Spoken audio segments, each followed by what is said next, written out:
L'église là, votre église là, est-ce que c'est au quartier ici? J'ai dit non, notre église n'est pas au quartier, c'est à Babreux. Oh, en tout cas, c'est loin. Si elle veut avoir son transport, ça va. En tout cas, c'est loin.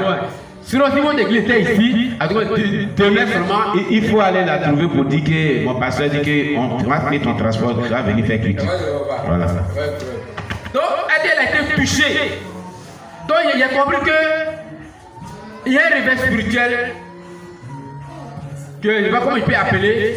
Tu veux de naître dans ma vie. Amen. Tu veux de naître dans ma vie. Alléluia. Ce réveil spirituel, il n'a plus honte d'aller annoncer l'évangile. Alléluia. Il a eu la peur à disparaître dans mon cœur, dans mon âme, dans mon esprit. Jusqu'à aujourd'hui. Gloire à Jésus. Jusqu'à aujourd'hui. On acclame le Seigneur Jésus-Christ pour ce premier témoignage. C'est mon premier témoignage ce matin. Amen. C'est mon premier témoignage parce que ça m'a beaucoup marqué. Ça m'a beaucoup, en tout cas, ça m'a beaucoup touché. Amen. Ça m'a beaucoup touché. Amen. Mon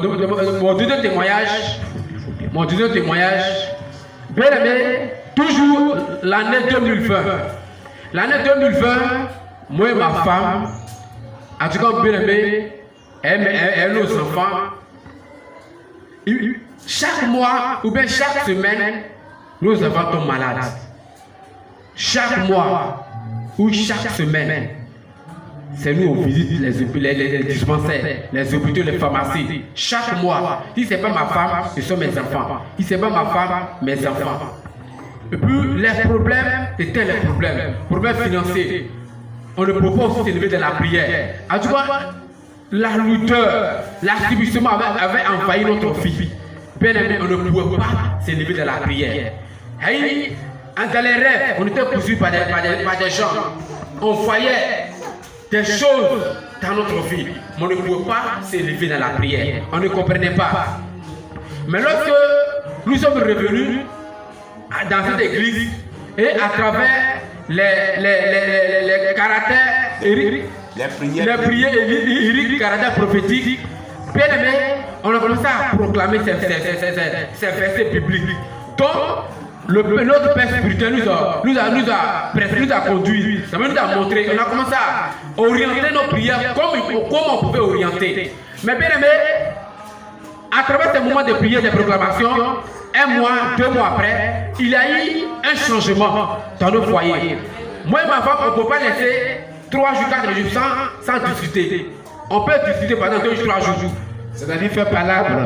Chaque jour, on discutait, moi et ma femme. Chaque jour, dans la semaine, on peut se poser 3 fois. Mais nous-mêmes, on ne se posait pas la question qu'est-ce qui entraînait cela? Qui envoyait cela dans notre esprit? En fait, c'était des mésententes, voilà, des discordes. Toujours dans le foyer. Voilà. On ne comprenait pas les problèmes toujours dans le foyer. Mais, bien aimé, il y avait des gens qui étaient à la base. Mais nous, on ne comprenait pas. Mais à travers les prières, les proclamations, Dieu lui-même a révélé ces personnes qui étaient assises. On acclame le Seigneur Jésus-Christ.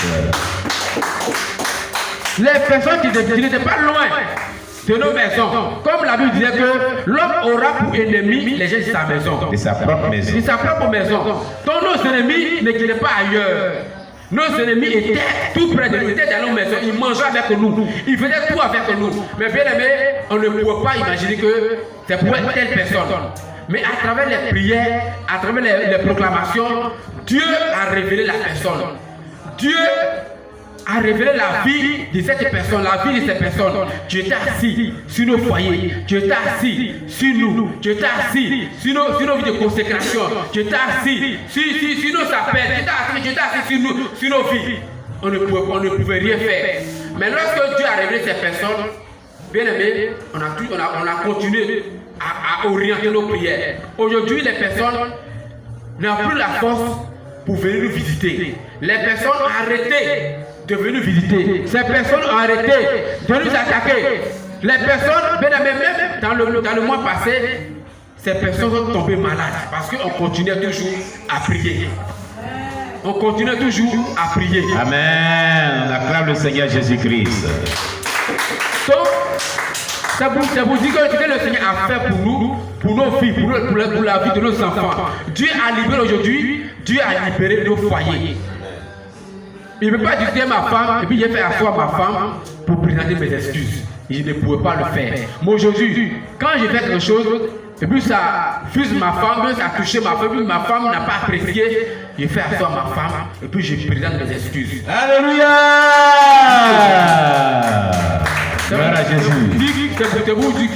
C'est vous dire ce matin à l'Éternel que le Seigneur réellement a libéré mon foyer. Amen. A libéré ma vie. Le Seigneur a libéré la vie de ma femme et de mes enfants. Gloire à ce matin, Jésus. je vais dire merci à l'Éternel ce qu'il a fait dans ma vie. Amen. Cela va continuer toujours dans ma vie. On acclame le Seigneur Jésus-Christ pour le frère Jacques.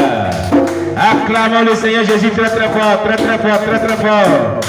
Amen. Alléluia. Vraiment, c'est merveilleux. C'est merveilleux. Oui. Voilà. Si le mari finit, c'est la femme qui vient. Voilà. Voilà. Les deux ont expérimenté des choses. Elle aussi, elle va dire aussi autre côté. Alléluia. Amen. Vraiment, moi, il y a quelque chose qui m'a touché. Beaucoup de choses m'ont touché. C'est deux choses, hein, on n'a pas dit quelque chose. Quand tu dis quelque chose, c'est comme si c'est deux choses. Deux choses. Premièrement, maintenant d'abord. Premièrement, Voilà. quand j'ai pris la grossesse de Priscille, vraiment, c'était pas facile. Et mon mari est tombé gravement malade. C'était pas, à tout moment, c'était pas facile. Donc, j'ai donné mon sujet de prière. J'ai dit à Dieu vraiment qui m'accorde les moyens financiers pour l'accouchement. Parce que je ne voyais même pas à l'hôpital pour aller accoucher là. C'est l'argent qu'on donne. Donc, on était prier, prière sur prière, on intercédait. Et un jour, qu'elle m'a approché pour dire, ah, en tout cas, il y a une soeur qui t'a envoyé quelque chose pour ton accouchement. J'ai dit, hein? Ah, en tout cas, j'ai vu le nom du Seigneur. Et quand j'ai fait le co m'a dit, par exemple, il a accouché le 28 juin. Maintenant, le co a montré que, je crois que c'est le 2 août que je vais accoucher. 2 août. Donc, l'argent, j'ai reçu ça le 28 juin. Moi, mais je ne voulais pas prendre l'argent. J'ai dit, ah, la personne a encore gardé l'argent là. Parce que s'il y a pris l'argent bouffé, et puis il y a fait comment? Et cette personne a dit, non, il faut attraper. Donc, quand j'ai pris l'argent, j'ai commencé à tracer la prière à Dieu. Ah, Seigneur, toi-même, tu vois ma situation. Et puis, le co a montré ça le 2 août là-bas. Pourtant, là, on est le 28 août. Donc, il faut faire quelque chose. Si je pouvais m'accoucher aujourd'hui, ma salaire me plaît. Parce que l'argent, j'ai bouffé. Non, moi j'ai dit cette prière-là, moi j'ai parlé comme cela, je ne me suis pas assise en tant que telle dans mon prix là, mais j'ai dit ça comme ça. Je vois mon ventre me fait mal. Ah, j'ai dit à mon mari, tiens, mon ventre me fait mal d'elle. Mais pourtant ça fait l'ordre accouchement. Mais il dit, mais comment ça fait accouchement? Accouchement qui est loué comme ça, ça ne peut pas les sorciers vont attaquer ta grossesse. Et on a commencé à prier. Il dit, ah, comment accouchement? Mais de toute façon ça fait là, ça tourne, ça s'arrête, ça tourne, ça s'arrête. Il a dit que si c'est comme ça, alors le petit dit, on ne peut pas aller à l'hôpital, c'est pas accouchement. Et il y a tant de fois qui me dit, c'est accouchement. C'est accouchement, hein? Tiens, au nom de Jésus. Comment ça, tu as gâté mon foyer, tu as gâté ma grossesse, quoi. Et il y a personne qui dit c'est accouchement. Et j'ai dit à mon mari, c'est comme ça, on a appelé ma maman, elle va m'accompagner. Donc quand la vie est venue, on a commencé à faire des médicaments pour arrêter la douleur. Parce que nous, on s'est dit que ce n'était pas accouchement. Elle dit c'est comme ça, allons-y, on voit. Donc quand on est arrivé, la sage m'a vu. Moi, j'ai comme ça, lui, il m'a dit pardon. Pardon, pas me piquer, autre piqûre, que ma grossesse n'est pas arrivée. Elle lui a dit, ma soeur, ça là, c'est accouchement. J'ai dit, c'est accouchement, elle dit, c'est accouchement. Ah, comment c'est accouchement? Elle dit, c'est accouchement. Et vraiment, j'ai accouché ce jour-là. Donc, je prie le nom du Seigneur. Vraiment, je dis à Dieu. Acclame le Seigneur Jésus. On acclame le Seigneur Jésus. Gloire à Jésus. Le deuxième témoignage, vraiment, n'a pas été facile. Parce que on vivait avec des gens vraiment qu'on aimait beaucoup et ces personnes disaient ils faisaient comme s'ils nous aimaient. Premièrement, il y a eu un rêve quand j'ai eu ma fille à 3 ans, j'ai eu un rêve. Dans le rêve, elle m'a dit, maman, je veux manger canne à sucre. Non, on a quitté la cour pour aller vers de l'autre côté là-bas pour aller couper canne à sucre. Donc je regarde derrière, il y a un monsieur qui est quitté de nulle part, qui est venu attraper l'âme de mon enfant comme ça, puis il s'en va mon enfant. Et je couru derrière lui, puis je l'ai tapé, il a fondu. Donc maintenant j'ai pris mon enfant, il s'est rentré dans la maison. Et cette personne Après, visage d'une autre personne, et il est venu m'attaquer. Il a fait sa main comme ça, il a fait devant la porte, et il y a un feu qui sortait de sa main pour venir m'attaquer, pour venir contre moi. Pendant que je me suis réveillé, j'ai senti la douleur. J'ai senti cette douleur-là. Depuis ce jour, on a mis l'enfant à l'école. Rien ne va. Elle ne comprend rien. Je n'apprends rien, ça ne rentre pas. Donc, je suis venu et dit à papa. C'est-à-dire, à l'école, elle n'arrive pas à bien avoir des bonnes notes. Mais pour retenir, c'est un problème. Elle ne suit même pas à l'école. Vraiment, l'enfant, sa mémoire était défaillante, son intelligence était défaillante. Voilà.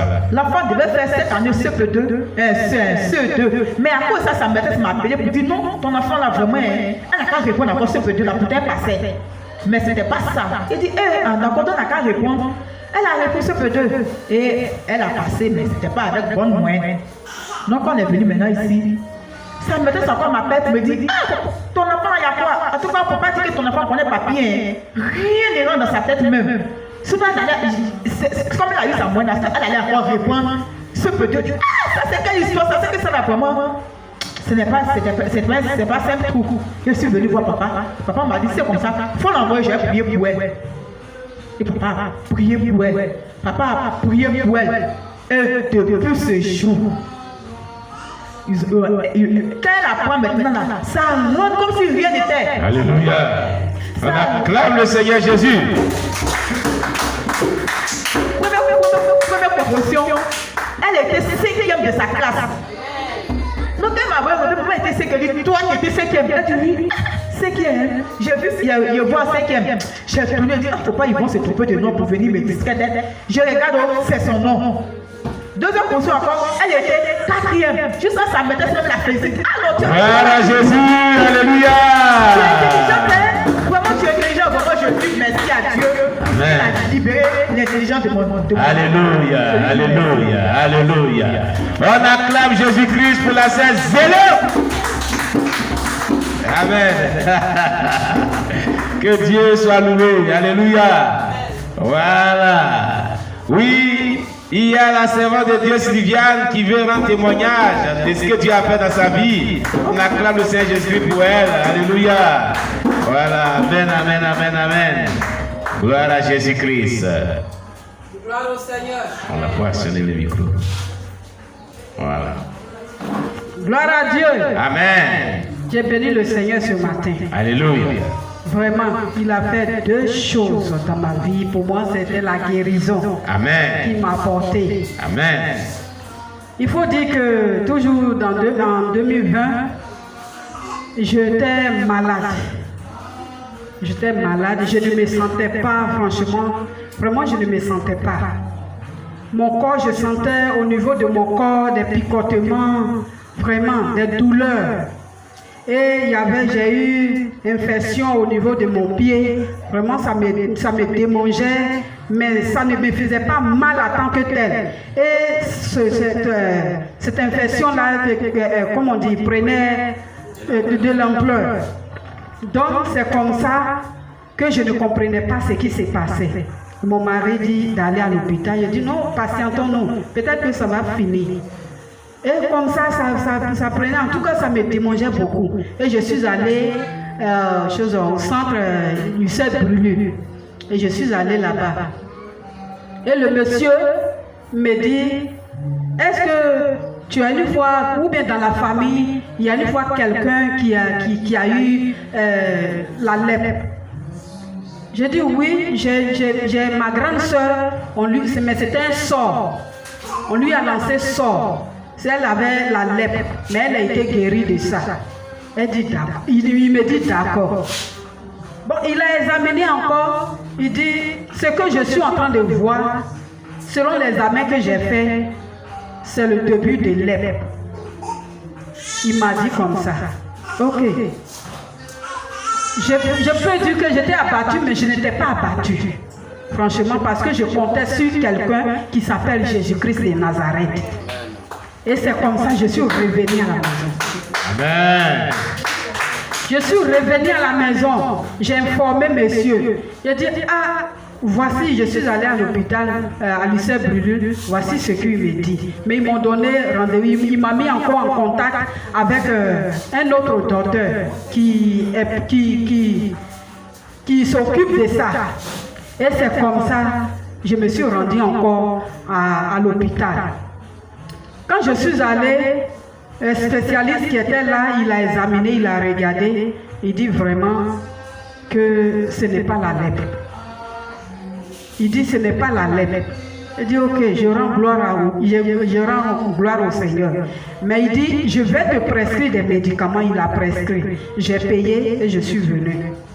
Mais étant à la maison, je n'ai pas utilisé le médicament en tant que tel. Le médicament est resté. Je n'avais pas la force, le courage de prendre ces médicaments. Et j'étais là, je vivais comme ça la chose. Et je dis Seigneur, on me dit, de l'autre côté, on me dit c'est la lèpre. Et de l'autre côté, on me dit ce n'est pas la lèpre. Mais je ne sais aussi non plus ce que c'est. Qui je dois croire. Mais moi, je sais que c'est en toi que je mets ma confiance. Tu ne m'as pas appelé pour mourir de la lèpre, Seigneur. Moi, je sais que je mets ma confiance en toi. Décide. Si tu veux que je sois malade, atteint par la lèpre, vraiment, ça est entre tes mains. Et c'est comme ça que j'ai confié à Dieu. Même malgré que je faisais, je mettais ma confiance en Dieu, mais néanmoins, la peur était là un peu. Donc j'ai fait asseoir ma fille, j'ai dit bon, toi tu es la grande, voici. Je suis allée à l'hôpital, on dit je suis atteinte de ces choses. Ma fille a commencé à pleurer, j'ai regretté que je ne devais pas l'informer de ces choses-là. Et c'est comme ça. Dans la nuit, je vois le Seigneur vient faire opération. Ils ont ouvert mon pied, ce côté, ils ont ouvert et ils ont fait une opération que moi-même je n'ai pas vu dedans. Mais ce que j'ai vu, je vois qu'il prend la peau et il ferme. Il a fermé, tapé dessus avec les mains. Après avoir ouvert, oui, il a ouvert, oui, il a fermé la chair. On acclame le Seigneur Jésus-Christ. Merci. Et c'est comme ça que j'ai été guérie. Je n'ai pas appliqué les médicaments, j'ai mis dessus. Et après, c'est après que j'ai entendu la voix que donc c'est des médicaments, des choses à l'hôpital que toi tu veux impliquer. Tu ne sais pas que je suis ton Dieu et je suis le véritable, je suis le Dieu qui guérit. Amen.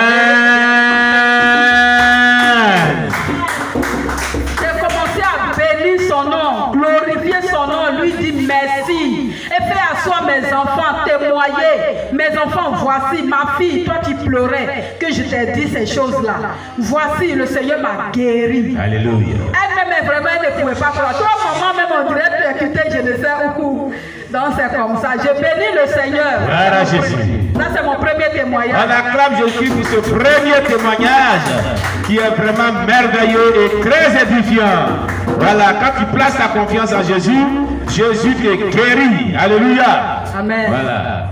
Et mon deuxième témoignage, toujours la guérison, c'est au niveau de mon cœur.